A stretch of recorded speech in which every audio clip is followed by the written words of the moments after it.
I'm going to turn it over to Gia Moreno.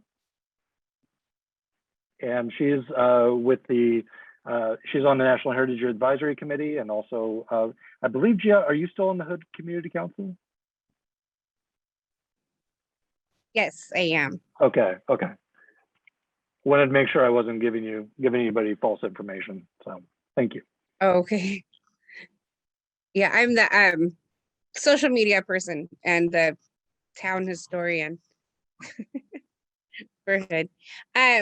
So I kind of signed up last minute, so I don't have a PowerPoint, but I wanted to give a talk about the history of the town, because a lot of people don't know, and then answer any questions that anyone might have, and talk about, I guess, where we are right now.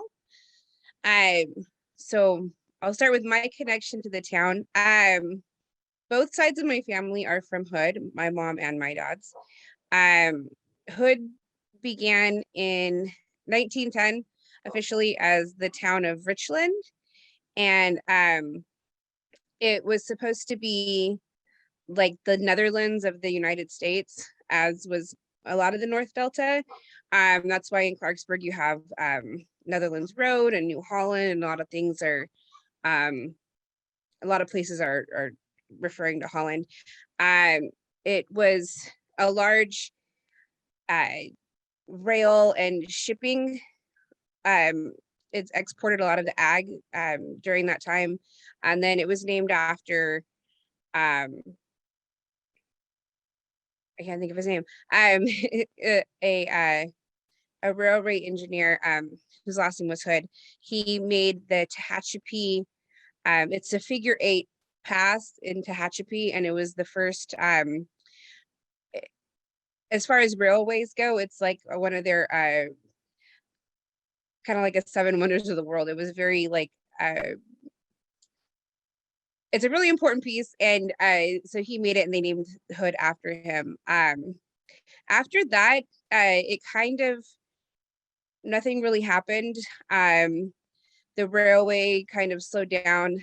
Travel up and down the river, transportation up and down the river slowed down a little bit, and when they began the levees, there used to be a Chinese labor camp on the outside of town that was there for a long time.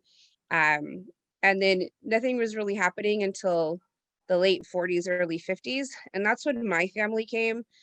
After World War II, my great grandfathers, their brothers, their cousins were, yes, the Tehachapi Loop. They were looking for work, and there wasn't, they all came from Colorado, from the San Luis Valley. And so they were looking for work after the war, and my great grandfather and one and his older brother ended up in Indio. And in Indio, they told somebody out there told them to come up to the Delta, and there was a lot of jobs. So several young men from La Jera, Colorado came out. And I don't really know. My grandparents just said that they just kind of found the town, and there were a lot of empty homes there. If you look at the town, the way that the land was divided up doesn't really, none of the lots are like rectangular. A lot of them are triangular or odd shaped. I think they just kind of cut it up based on how many square feet whoever wanted. And a lot of the homes were 1 room, 2 room, kind of like shacks. And over the years, people added on to them based on how many kids they had. So once they settled, a lot of our other relatives came, and they moved there, and they started their families, or they brought their families that they already had. And it became a town of mostly ag workers. And then they kind of built up the town through like the 60s. And then that's when my mom and my dad were born. Hood has a lot of multi-generational people. Like I said, it's full right now we have a lot of people moving in. But mostly it's still filled with like the kids and grandkids of the people that came in the 50s. There there's a lot of people moving in. There's some revitalization now with the restaurant and the Willow Ballroom or the River Road Exchange. There's plans for, we call it the Chinese restaurant. It's been the Chinese restaurant. It's been closed for probably like 15 years now, but there's plans for that in the antique spot. Right now we are kind of ground zero for the tunnel project. So that's something that's on our radar. But we are a very thriving and community-oriented little town. And I don't know if anybody has any questions about that. If you want me to answer them. Hi, Michael. Hey, how you doing? Good, how are you? I'm good. It's great to hear your story. Hey, so you're driving through Hood. I've been up there for a couple of meetings and I love the place. But you said the restaurant. What is the restaurant? So if people are driving through Hood, why would they stop there? So right now it's the Hood Ranch Kitchen. That the restaurant was actually originally it was the side of a really big hotel, and I was trying to find. I have a picture of it somewhere. It was, I believe it was called like the Netherlands Hotel, and then that spot became, it was like a general store there. So we call it the restaurant because it's always been just either like a restaurant or a bar. And they have pretty good food. They're nice. It's some people don't realize that it's there, that it's open. But they've actually throughout the years it's been kind of like a dive bar, but now it's they serve kind of higher end like gourmet American food. It's kind of our little gem, and they've been having, when before COVID, they were really guiding, different bands and trying to expand what they're doing. They do have an open air patio in the back now. And then do folks pass through in the wintertime, as John was talking about, bird watching in Stone Lakes nearby and everything? Are there folks who just stop by on their way home from an evening or a day of bird watching to stop by in town to get something to eat? Yeah. We have a lot of the people that eat there are coming from different places. We get on the weekends there's a fair amount of I don't want to call them bikers, but people that ride because bikers you think of like Sons of Anarchy, but people, motorcycle clubs, people that like to take day trips, a lot of them stop there, and it's been kind of like a thing where people will go and they'll stop by and have lunch or dinner there. Bird watching in the winter is kind of slow, but I don't think people realize that the wildlife refuge on Hood Franklin, it's paved.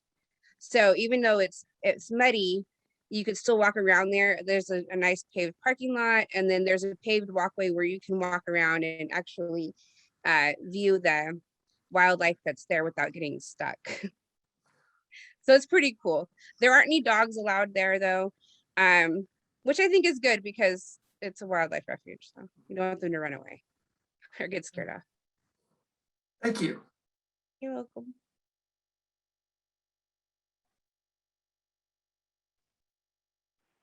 Any other questions for Gia? Oh, Lenore. I guess this is my day to ask all the questions. Gia. Hi. It's interesting you mentioned that Hood was kind of ground zero for the tunnel project. Why is that? 12 years ago, I think it's because we're very small. 12 years ago when the maps first started coming out, we weren't even listed on the map. And I was like, oh, that's an issue. The first maps that came out, the town was not on them. And then they started talking about they're putting the one of the two, I think two of the intakes were there. There's still two intakes there. There was one that was even closer to town than the current two. And I think it has a lot to do with our population. Now there's a shift, but before it was, it's still pretty heavy with retirees and older folk that aren't really tech savvy or on the internet a lot. And I think because they didn't have as strong of a voice as some of the other larger towns, there's like 270 people in town. And because there isn't as big of a population, I think we're the smallest besides Freeport. As far as is it the 13 legacy communities? So there isn't that strong of a voice. There's also, according to the DCA, there's two very deep spots that run along the north and the south part of Hood where it would be like optimal to put the intakes. I don't know. That's just what I've been told. So there's an intake to the north about a quarter of a mile away, and then there's an intake about 1.5 miles to the south that they're planning. So it would pretty much wipe out the entire town between the construction and everything that they're going to do as far as like water. There's a lot of questions that aren't answered about what the tunnel and taking the water out is going to do to the water levels in town. And it's just kind of going to be a mess. It's going to be really bad. And the thought of it is that the residents will either take money to leave, or on our end, we kind of feel like we might be just driven away. So you said it's one of the legacy towns, meaning it might be an opportunity for tourists to see a legacy town in the Delta. Yeah. So we're right now, one of the main focuses of the town council is to try and get the businesses back up. When I was younger, there was the store and the Chinese restaurant, and the other restaurant was open. Where the River Road Exchange is, it was a large refrigeration for like agriculture produce. So there was people working there, and it was pretty busy up in, we call it downtown Hood. It was pretty busy up there. Over the years, like I said, when people got older, things slowed down. But now we're looking at revitalizing it so that there are more things for tourists to do when they come through. I'm a big proponent of the railroad being opened back up again, and kind of or the bike trail, the Delta. I'm a huge like proponent of the Delta Trail, to have tourists come through that way. It's a good halfway point between Sacramento, some of the other towns, and so that's kind of where I would like to go, and I think some of the others also would like to see some more things happen, and to get Hood back, like literally back on the map. Thank you. You're welcome.